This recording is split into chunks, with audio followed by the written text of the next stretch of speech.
প্রায় ৩ ঘণ্টা ধরে পুড়ল নারায়ণগঞ্জ ইপিজেডের অনন্ত অ্যাপারেলসের গোডাউন। হতাহত নেই, পুড়ে ছায় বিপুল পরিমাণ কাপড় ও মালামাল।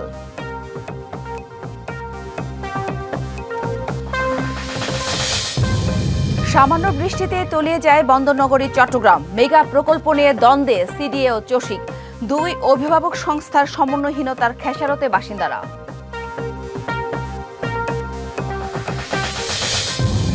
বগুড়ায় চুরি ডাকাতির বৃদ্ধিতে বাড়ছে আতঙ্ক। অর্থ ও মালামাল লুটের পাশাপাশি ঝরছে প্রাণও। প্রশাসনের উদাসীনতাকে দুষছেন স্থানীয়রা।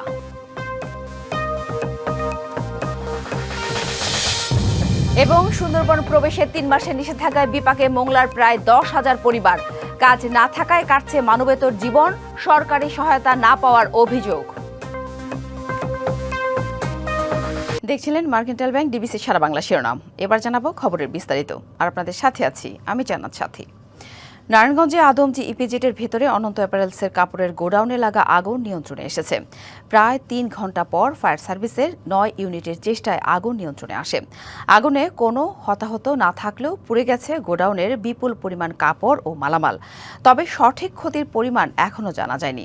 আগুন লাগার কারণও জানা যায়নি। ফায়ার সার্ভিসের ঢাকা বিভাগের উপপরিচালক মোহাম্মদ সালেউদ্দিন জানান, ভোর ৪টা ১০ মিনিটে আগুনের খবর পেয়ে ফায়ার সার্ভিসের ৯টি ইউনিট আগুন নিয়ন্ত্রণে কাজ শুরু করে। সকাল ৭টা ১০ মিনিটে আগুন নিয়ন্ত্রণে আসে। তিনি আরও জানান, গোডাউনটিতে প্রচুর পরিমাণ কাপড় থাকায় ভেতরে অনেক বেশি ফায়ার লোড আছে। পুরোপুরি নিয়ন্ত্রণে ডাম্পিংয়ে কাজ চলছে, তবে আগুন বৃদ্ধি পাওয়ার সম্ভাবনা আর নেই। ভিতরে প্রচুর ফায়ার লোড আছে, প্রচুর পরিমাণ কাপড়। এটা কাপড়ের গোডাউন, যেহেতু অনেক বেশি কাপড় এবং এটা একটা শেড ভবন ছিল, শেড ভেঙে পড়েছে। তো সেই শেডের নিচে সকল কাপড়ের যে রোল বড় বড় সেগুলো আছে এবং সেগুলিতেই আগুন জ্বলছে। তো আমরা আগুন নিয়ন্ত্রণে দিয়েছি, আগুন আর বাড়ার সম্ভাবনা নেই। নারায়ণগঞ্জের আদমজি ইপিজেডের গোডাউনের আগুন নিয়ন্ত্রণে এসেছে। আগুনের ক্ষয়ক্ষতির বিষয়ে আরও জানাতে আমাদের সাথে সরাসরি যুক্ত হয়েছেন সহকর্মী সাবিত আল হাসান। সাবিত, আগুন তো নিয়ন্ত্রণে এসেছে, তো ডাম্পিং এর কাজ শেষ হতে আর কত সময় লাগতে পারে, আর কিভাবে আগুন লাগলো, আর ক্ষয়ক্ষতির পরিমাণ সব মিলিয়ে ফায়ার সার্ভিস কি বলছে জানাবেন বিস্তারিত। সাথে আমি অবস্থান করছি আদমজি ইপিজেডের যে প্রধান ফটকটি রয়েছে সেই ফটকের সামনে। কিছুক্ষণ পূর্বে ফায়ার সার্ভিস আনুষ্ঠানিকভাবে তাদের ব্রিফিং সম্পন্ন করলেন এবং তারা জানিয়েছেন বর্তমানে ডাম্পিং এর কাজ চলছে এবং সর্বোচ্চ আর ১ ঘন্টার মধ্যেই তারা ডাম্পিং এর কাজ সম্পন্ন করতে পারবেন বলে আমাদেরকে ধারণা দিয়েছেন। ফায়ার সার্ভিসের কর্মকর্তারা যেটি জানিয়েছেন, ভেতরের যে শেডটি রয়েছে, অনন্ত অ্যাপারেলস কারখানা যে শেডটি রয়েছে, সেই শেডটি ভেঙে পড়ার কারণে ভেতরে অনেক স্থানে পানি ঠিকভাবে প্রবেশ করতে পারছে না, যে কারণে কিছুটা আগুন থেকে যাওয়ার শঙ্কা তারা করছেন। এবং পাশাপাশি আগুন নিয়ন্ত্রণে এসেছে এবং সেই আগুন আর বাড়বে না, এমনটাই তারা আমাদেরকে জানিয়েছেন। আপনাকে জানিয়ে রাখি, রাত ৪টার দিকে আসলে আগুনের সূত্রপাত ঘটে এবং তারপর পরই ব্যবসার নিজস্ব ফায়ার সার্ভিস এবং ফায়ার সার্ভিস এসে প্রায় ৯টি ইউনিট এসে কাজ শুরু করে এবং তারা আগুন নিয়ন্ত্রণে আনে সকাল ৭টা ১০ মিনিটে। এরপর থেকে আসলে ডাম্পিংয়ের কাজ শুরু হয় এবং বিপুল সংখ্যক ফায়ার সার্ভিসের কর্মীরা এখানে কাজ শুরু করে এবং এখন পর্যন্ত আগুনটা অনেকটা নিয়ন্ত্রণ চলে এসেছে।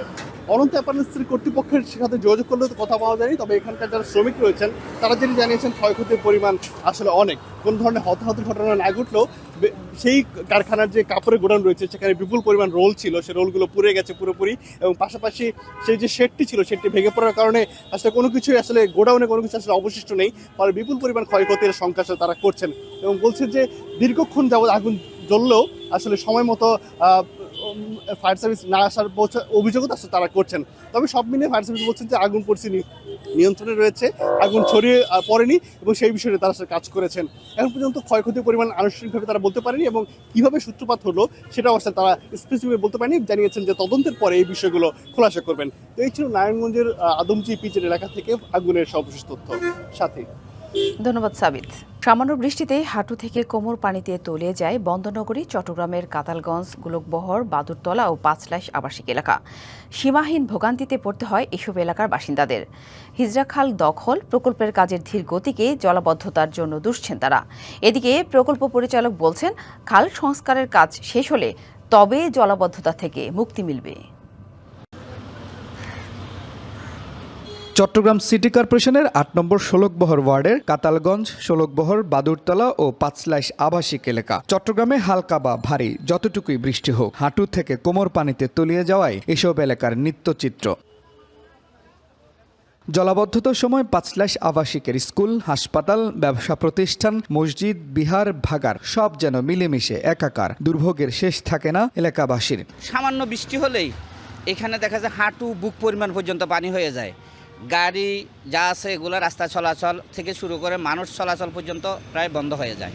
এই মেইন রোডের মধ্যে একটি ময়লার যে একটা স্তূপ এখানের মধ্যে আছে, হ্যাঁ, এবং ময়লার স্তূপের সাথে যে পানিগুলি আছে, এই পানিগুলি যখন মিক্সড হয়ে যায় তখন এখানের মধ্যে বসবাসের অনুপযোগী হয়ে যায় এখানের মধ্যে। এই এলাকার পানি নিষ্কাশনের একমাত্র মাধ্যম হিজরাকাল। প্রবর্তক মোড়, পাঁচলাইশ, চকবাজার ও কাপাসগোলা হয়ে ফুলতলি, চাকতায় খালে গিয়ে মিশেছে এটি। বাসিন্দারা বলছেন দখলে খাল সংকুচিত হয়ে যাওয়ায় জলাবদ্ধতার অন্যতম কারণ। বড় বড় বিল্ডিং করছে, দালান কোড়া উঠছে, ওই জন্য ওরা জায়গা ঢুকাই ফেলার কারণে কালটা ছোট হয়ে গেছে। গত বছর আমরা এইভাবে পানি পাই না, কিন্তু এই বছরে যেভাবে পানি আমরা ফেলাম, বৃষ্টি হলে মাত্র পানি উঠে। বৃষ্টিতে হুট করে পানি জমায় বছরের পর বছর ক্ষতিগ্রস্ত এসব এলাকার ব্যবসায়ীরা, কিন্তু তাদের দুঃখ শোনার যেন কেউ নেই। মার্কেটে ১৬২টি দোকান ১৫ দিন লাগাতার বন্ধ। এখানকার কোনো কাউন্সিলর, কোনো মেয়র আসে জিজ্ঞেস করছে যে ভাই আপনারা ১৫ দিন যে দোকান বন্ধ আপনারা কিভাবে চালেন। নগরীর অন্য এলাকার তুলনায় নিচু হওয়ায় এখানে জলাবদ্ধতা দেখা দেয়, এমনটাই দাবি মেয়রের। খালটা যদি আরো ডিপ করে রিটেনিং ওয়াল না দিয়ে তাহলে কিন্তু রাস্তা সব ভেঙে যাবে, যার কারণে তারা কিন্তু এই কাজগুলো করছে না। তারা বলছে বর্ষা শেষ হলে তারা রিটেনিং ওয়াল দিয়ে এই পুরা খালটাকে আরো ডিপ করে তারা কাটবে এবং আরো ওয়াইড করবে, এবং রিটেনিং ওয়াল দিলে সমস্ত পানিগুলো এখানে চলে যাবে, আর আমাদের কাজ হবে তখন এই রাস্তাকে একটু উঁচু করে দেওয়া। এদিকে প্রকল্প পরিচালকের দাবি হিজরা খাল সংস্কারের কাজ শতভাগ শেষ হলে মিলবে সুফল। অক্টোবর থেকে এটার কাজ শুরু করব। ফেব্রুয়ারি নাগাদ হিজরা খালের রিমেনিং যে কাজগুলো আছে এগুলো ইনশাআল্লাহ কমপ্লিট হয়ে যাবে। ফেব্রুয়ারির পরে যখন আমরা আমাদের এই প্রকল্পটা সম্পূর্ণরূপে কমপ্লিট করে ফেলতে পারবো, আমরা আশাবাদী যে আমাদের এই ৩৬ খাল এবং খাল সংলগ্ন যে এলাকাগুলো, এগুলোতে ইনশাআল্লাহ এই জলাবদ্ধতা হওয়ার কোনো সুযোগ নাই। দুর্ভোগ লাঘবে জলাবদ্ধতা প্রকল্পের কাজের গতি বাড়ানোর দাবি স্থানীয় বাসিন্দাদের। Mujibul Haque, DBC news, Chittagong. চট্টগ্রামে জলাবদ্ধতা নিরসনে মেগা প্রকল্পের আওতায় ৩৬টি খালের মধ্যে ৩০টি খালের কাজ শেষ করেছে চট্টগ্রাম উন্নয়ন কর্তৃপক্ষ। খালগুলো সিটি কর্পোরেশনকে হস্তান্তর করতে চায় তারা, তবে এ নিয়ে এখন দুই সংস্থার মধ্যে চলছে টানাপোড়েন। নগরী উন্নয়নের দায়িত্ব থাকা দুই সংস্থার সমন্বয়হীনতার খেসারত দিচ্ছে বাসিন্দারা। বৃষ্টি হলেই তলিয়ে যায় বন্দরনগরীর সড়ক, পানি উঠে যায় ব্যবসা প্রতিষ্ঠান ও ঘরবাড়িতে। চরম দুর্ভোগে পড়েন লাখো মানুষ। বছরের পর বছর ধরে চলছে এভাবেই। দুর্ভোগ নিরসনে একের পর এক প্রকল্প বাস্তবায়ন হয়েছে বিগত সময়ে। খরচ হয়েছে হাজার হাজার কোটি টাকা, কিন্তু মেলেনি কাঙ্ক্ষিত সুফল। এ অবস্থায় নতুন একটি প্রকল্পের আওতায় নগরীর খাল পুনঃখনন, প্রশস্তকরণ ও সংস্কার করছে চট্টগ্রাম উন্নয়ন কর্তৃপক্ষ। এরই মধ্যে নগরীর ৩৬টি খালের মধ্যে ৩০টির কাজ সম্পন্ন হয়েছে। রক্ষণাবেক্ষণের জন্য সেগুলো চট্টগ্রাম সিটি কর্পোরেশনের কাছে হস্তান্তর করতে চায় সিডিএ। তবে প্রতিষ্ঠানটির অভিযোগ, চসিককে বারবার খাল বুঝে নেওয়ার জন্য চিঠি দেওয়া হলেও কোনো সাড়া পাচ্ছেন না। রক্ষণাবেক্ষণের অভাবে সংস্কার করা অনেক খাল আবারও ভরাট হচ্ছে। সংস্কার করতে হলে তো টাকার প্রয়োজন। মূল বিষয়টা হলো অর্থটা যদি দেওয়া হয় অবশ্যই উনি নেবেন, কারণ নগরের দায়িত্ব তো ওনার। তবে সিটি কর্পোরেশনের দাবি, অর্থ ও জনবল সংকটে বুঝে নেওয়া যাচ্ছে না খাল। ৩৬টা খালের মধ্যে ৩০টা খাল বুঝিয়ে নেওয়ার জন্য দরকার। এটা অবশ্যই চট্টগ্রাম উন্নয়ন কর্তৃপক্ষের যে বাজেট দেওয়া হয়েছে সেখানে সিটি কর্পোরেশনকে দিতে হবে, এবং সেখানে ওই লোকগুলো ট্রেন আপ করার জন্য দিতে হবে। এটা একটা বাজেটের দরকার। নগর পরিকল্পনাবিদরা বলছেন, বর্ষায় খালের নিয়মিত রক্ষণাবেক্ষণে ব্যাহত হলে জলাবদ্ধতার ঝুঁকি বাড়বে। দুই সংস্থার সমন্বয়হীনতার খেসারত দিতে হবে নগরবাসীকে। এই রক্ষণাবেক্ষণ যেহেতু সিডিএ করতে পারবে না, সেহেতু সিটি কর্পোরেশনকে দিয়ে দেওয়ার জন্য তারা উদ্গ্রীব। সিটি কর্পোরেশন নেওয়ার পর যখন করতে পারবে না, বদনামটা সিটি কর্পোরেশনের হবে। তো সিটি কর্পোরেশন ওনারা চালাক, সিটি কর্পোরেশন তো বোকা না। গভর্নমেন্ট এখানে ইন্টারফেয়ার করতে হবে। নগরীর বাসিন্দাদের দুর্ভোগ কমাতে প্রশাসনিক টানাপোড়েন ভুলে একসাথে কাজ করবে চসিক ও সিডিএ, এমনটাই প্রত্যাশা চট্টগ্রামবাসীর। DBC news desk. ঘরের ভেতরে এখনো শুকায়নি কাদামাটি, ভাঙা বাঁশ, বেঁকে যাওয়া টিন আর ছড়িয়ে ছিটিয়ে থাকা সংসারের স্মৃতিগুলো বলে দেয় এখানে কয়েকদিন আগেও ছিল এক ভয়ঙ্কর বন্যার তাণ্ডব। দুর্গম পাহাড়ে বন্যার থাবায় ক্ষতবিক্ষত অসহায় পরিবারগুলোর ঘুরে দাঁড়ানোর চেষ্টা। পাহাড়ের সংগ্রামে এবার যোগ হয়েছে বন্যার নির্মম আঘাত। চোখের সামনে তলিয়ে গেছে বছরের একমাত্র ফসল, পানির সঙ্গে ভেসে গেছে খাদ্যের নিশ্চয়তা, আয়ের পথ আর ভবিষ্যতের স্বপ্ন। অভিযোগ, দুর্যোগ এলেই পাহাড়ি জনপদ যেন মানচিত্রের বাইরে চলে যায়। আসে না সাহায্যের গাড়ি, নাম ওঠে না ত্রাণের তালিকায়। আমাদের বাড়িঘরে আসবাবপত্র, তারপরে হচ্ছে আপনার ধান চাল, ওগুলোই নষ্ট হয়ে গেছে বেশি পরিমাণ।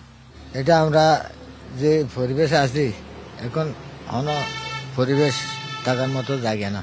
এখানে তো প্রাণ দেয়, ওই বড় বড় বিল্ডিং আছে ওরে, এগুলারে দেয় না, যেখানে পানি উঠছে এখানে দেয় না। বান্দরবানের দুর্গম দুমকিপাড়া এবারের বন্যা কেড়ে নিয়েছে ৩০টি পরিবারের ঘর, ফসল, বীজ, গবাদি পশু, এমনকি আগামী মৌসুমের স্বপ্ন। পানি নেমেছে, কিন্তু দুর্ভোগের শেষ হয়নি। বিশুদ্ধ পানি সংকট, খাবারের অভাব আর কর্মহীনতার যন্ত্রণা প্রতিদিন আরও অসহায় করে তুলেছে পরিবারগুলোকে। টানা ৭ দিন বৃষ্টি পড়ছে আর কি, সব চাষাবাস গুলো সব শেষ, বলতে পানি উঠে সবগুলো নিয়ে গেছে, কিচ্ছু পাইনি আর। যদিও সহায়তা আর পুনর্বাসনের সেই পুরনো আশ্বাসই দিচ্ছেন জনপ্রতিনিধিরা। স্টেট পলিসি আপনার থাকতে হবে, এটা কি প্রকৃতি এবং পরিবেশ বান্ধব স্টেট পলিসি থাকবে, যাই কিছু করে না কেন।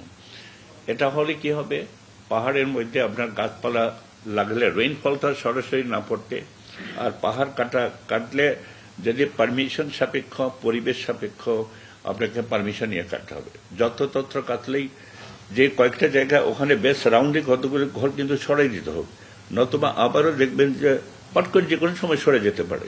বন্যার পানি এক সময় নেমে যায়, কিন্তু পাহাড়ের মানুষের জীবনে রেখে যায় এমন কিছু ক্ষত যা শুকোতে লাগে বছরের পর বছর। Ariful Islam, DBC news, Bandarban. বন্যার থাবায় ক্ষতবিক্ষত অসহায় মানুষ ঘুরে দাঁড়ানোর চেষ্টা। বান্দরবানের পরিস্থিতি আরও জানাতে আমাদের সাথে সরাসরি যুক্ত হয়েছেন সহকর্মী আরিফুল ইসলাম। আরিফ, আপনি বন্যার পুরো সময়টায় বান্দরবানের প্রত্যন্ত এলাকায়, পাহাড়ি এলাকায় ঘুরেছেন, তুলে ধরেছেন সেখানকার দুঃখ, দুর্দশা এবং এক একটি মানুষের টিকে থাকার সংগ্রাম। তো বান্দরবান তো একই সাথে পর্যটন এলাকাও, এই শিল্পের উপর নির্ভর করছে অনেকে। তো কিভাবে পর্যটন শিল্প আবার ঘুরে দাঁড়াবে, কি বলছেন পর্যটন সংশ্লিষ্টরা, একই সাথে জানাবেন জেলার সার্বিক চিত্র। সাথী, আপনি যে প্রশ্নটি করছেন সেটার উত্তর দিয়ে শুরু করতে চাই। প্রশাসকের সঙ্গে কথা হয়েছে এই বান্দরবান জেলার প্রশাসকের সঙ্গে, তিনি কিন্তু আমাদেরকে জানিয়েছেন যে বৃহস্পতিবারের নাগাদ এই বান্দরবান পর্যটকদের জন্য খুলে দেওয়া হবে।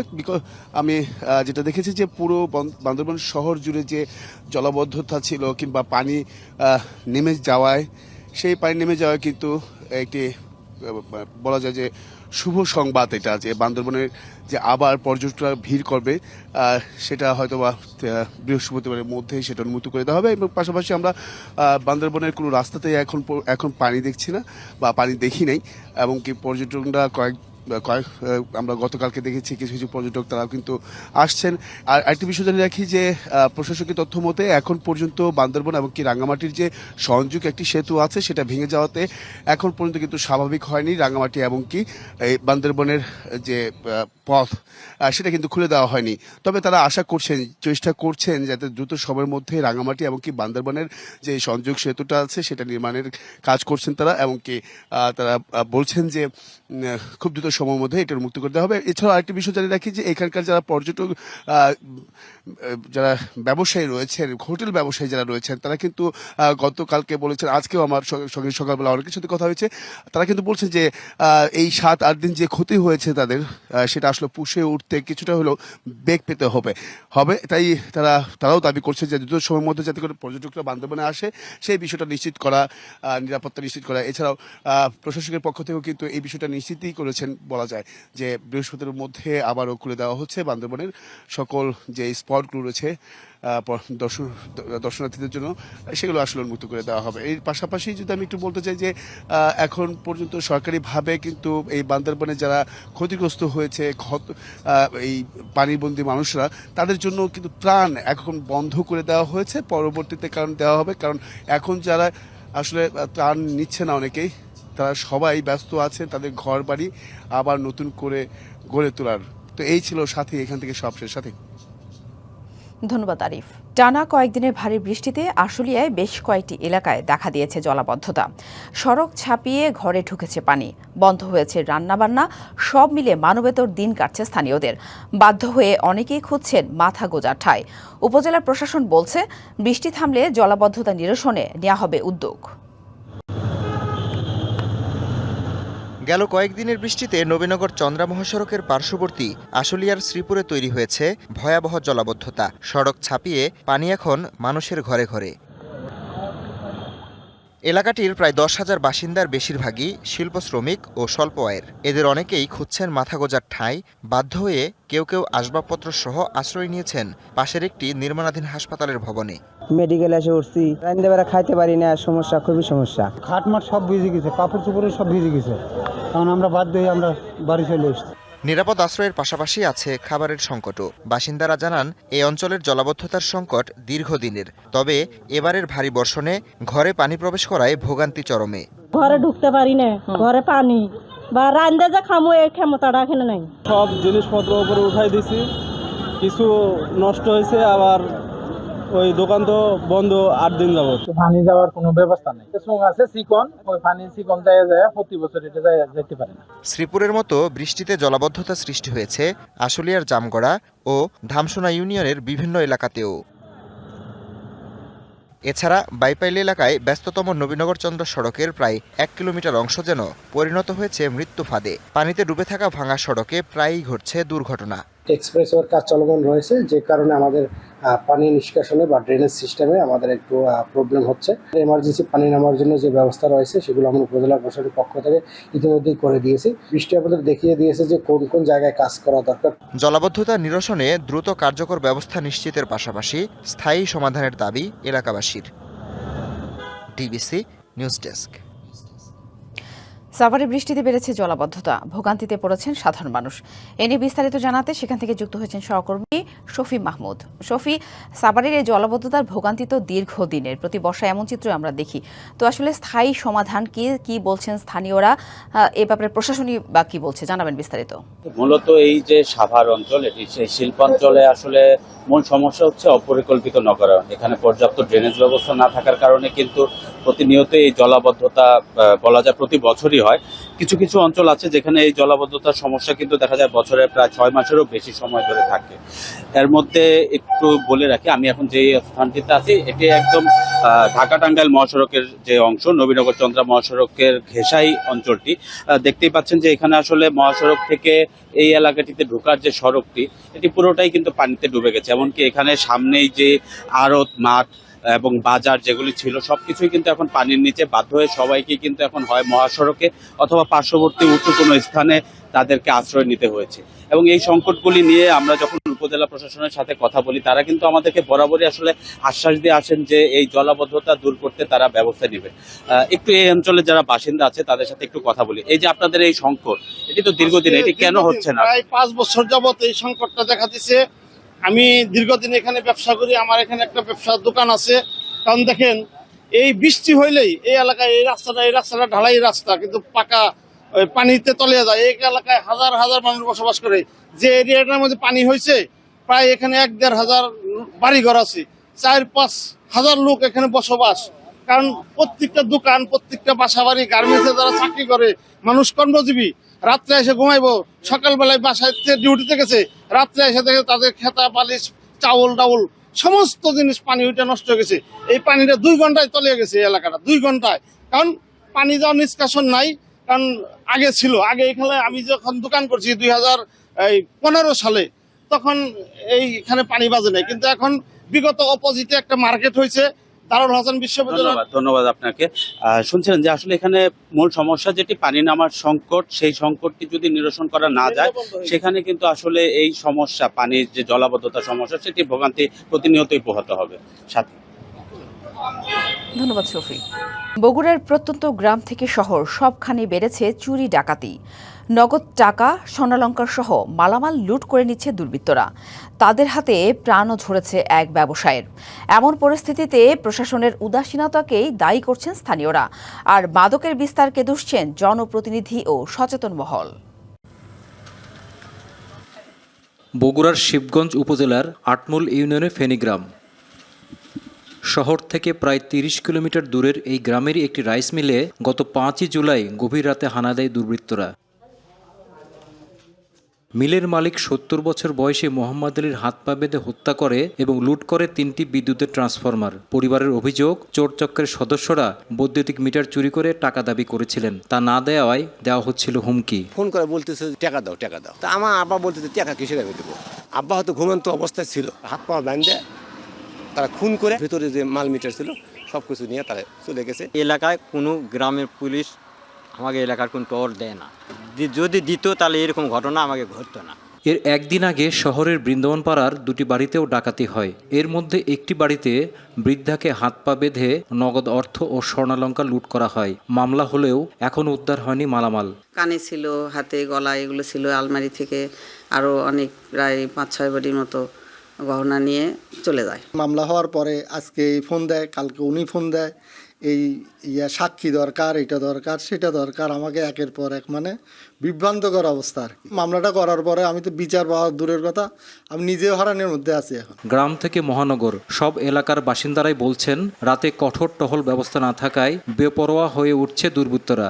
ইদানিং প্রশাসন এদিকে নাই বললে চলে। আসতে ফাঁড়িতে হয়তো আমরা সদর খান্দারের বাজারে আসলে 2-1 থেকে দেখা যায় রাতের বেলা, কিন্তু এই রাস্তার ভিতরে চোখে পড়ে না। আমরা এলাকাবাসী আমরা সাধারণভাবে যেন ভালোভাবে চলাফেরা করতে পারি, এটাই আমাদের চাওয়া, আর কিছুই না। এলাকায় মাদকসেবী বাড়ার সাথে সাথে পাল্লা দিয়ে বাড়ছে চুরি ছিনতাই। প্রশাসনকে কঠোর হওয়ার তাগিদ সচেতন মহলের। চুরি বাড়ছে, এই যে বা হচ্ছে এই যে ফেন্সিটির খোর, বাবা খোর, এরা বাড়ছে। 100টা লোক থাকলে, একটা গ্রামক থাকলে হয়তো 10 জন করে 10 দিন পর পর ডিউটি ভাগত পড়লো, তাহলে এগুলো সম্ভব, তাছাড়া সম্ভব না। আমরা মনে করি পুলিশকে তৎপর হতে হবে, তাদের সর্বাত্মক শক্তি দিয়ে আইন শৃঙ্খলা রক্ষা করতে হবে, না হলে ভয়াবহ এবং কঠিন একটি সময় ক্রান্তিকাল পার করব। অপরাধীরা ধরা পড়লেও জামিনে বেরিয়ে আবার জড়িয়ে পড়ছেন চুরি ডাকাতিতে। এজন্য আইন পরিবর্তনের তাগিদ দেওয়ার পাশাপাশি টহল জোরদারে পরিবহন সংকটের কথা বলছে পুলিশ। সাধারণ মানুষ কখনো বুঝতে পারে না যে পুলিশের টহল আছে, কিন্তু আমি ঠিকই সিএনজিতে করে টহল করতেছি। সিএনজিতে কেন টহল করছি? কারণ আমার লজিস্টিক সাপোর্ট নাই। পুলিশের যে গাড়িতে করে যদি আমি টহল করতাম তাহলে একটা দৃশ্যমান লোক থাকতো এবং অপরাধীরা বিশেষ করে সেক্ষেত্রে আরও ভয় পেত। গেল 6 মাসে অর্ধশত চুরি ডাকাতির ঘটনা ঘটেছে বগুড়ায়। মোহন আখন্দ, ডিবিসি নিউজ, বগুড়া। নেত্রকোনার দুর্গাপুর পৌর শহরের আওয়ামী লীগ অফিস উচ্ছেদ করে কুমার দ্বিজেন্দ্র পাবলিক লাইব্রেরির জায়গা উদ্ধার করেছে লাইব্রেরি কর্তৃপক্ষ। সোমবার থেকে বুলডোজার দিয়ে আওয়ামী লীগ কার্যালয় উচ্ছেদ অভিযান শুরু হয়। কর্তৃপক্ষের দাবি, দীর্ঘদিন ধরে লাইব্রেরির জমিতে উপজেলা আওয়ামী লীগের কার্যালয় ও সীমানা প্রাচীর নির্মাণ করা হয়।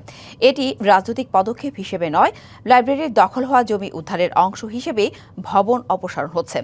এ নিয়ে উপজেলার সহকারী কমিশনার মোহাম্মদ মিজানুর রহমান জানান, দখলকৃত জায়গা উচ্ছেদ করেছে লাইব্রেরি কর্তৃপক্ষ।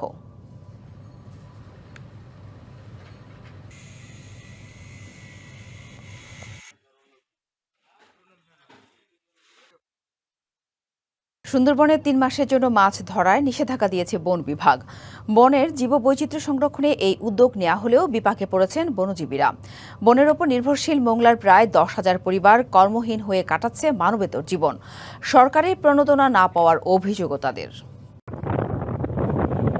নৌকা আছে, জালও আছে, কিন্তু নেই বনে প্রবেশের অনুমতি। তাই সুন্দরবনের উপর নির্ভরশীল মংলার হাজারো বনজীবীর সময় কাটছে অলসভাবে।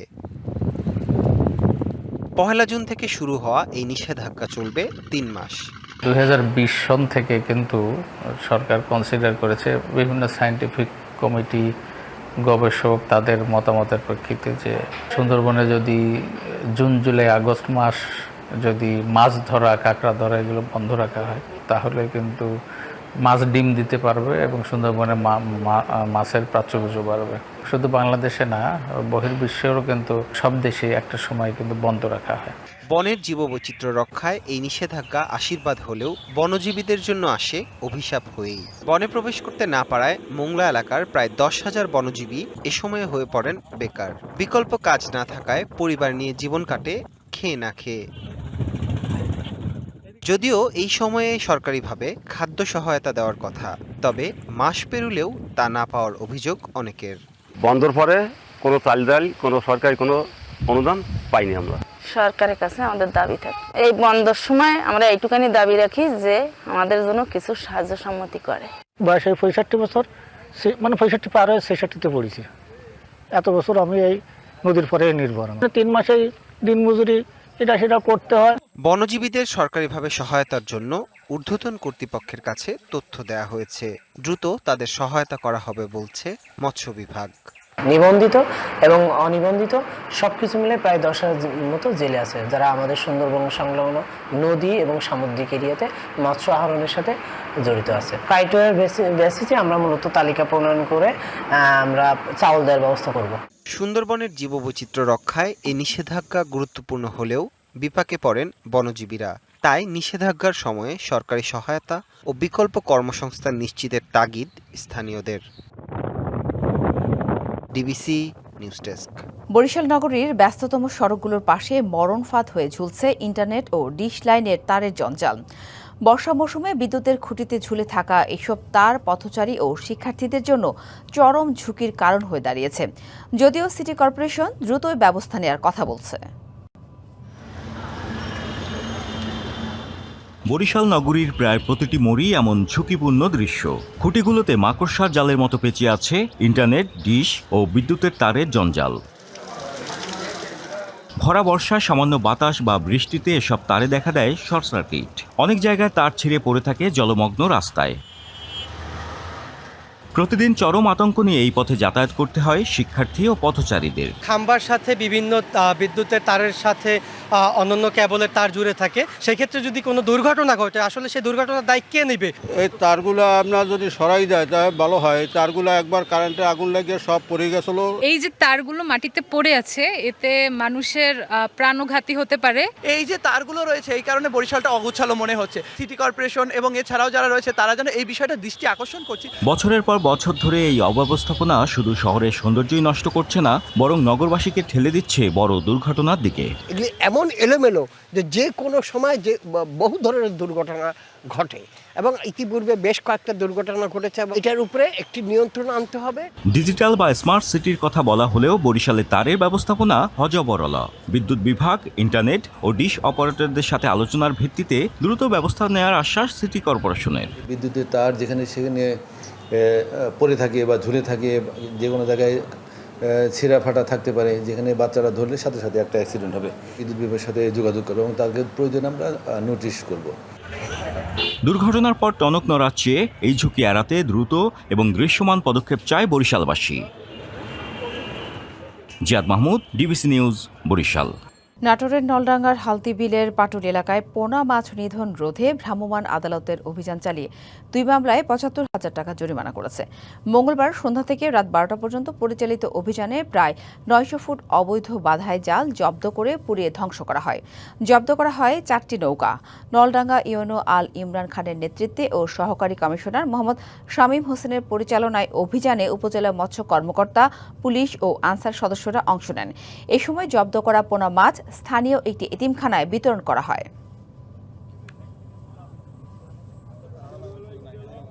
ডিবিসি সারা বাংলায় এ ছিল এখনকার মতো। ডিবিসি নিউজের সংবাদগুলো পড়তে ভিজিট করুন dbcnews.tv আর ভিজিট করুন ডিবিসির ফেসবুক পেজ এবং ইউটিউব চ্যানেল। ডিবিসির সঙ্গেই থাকুন।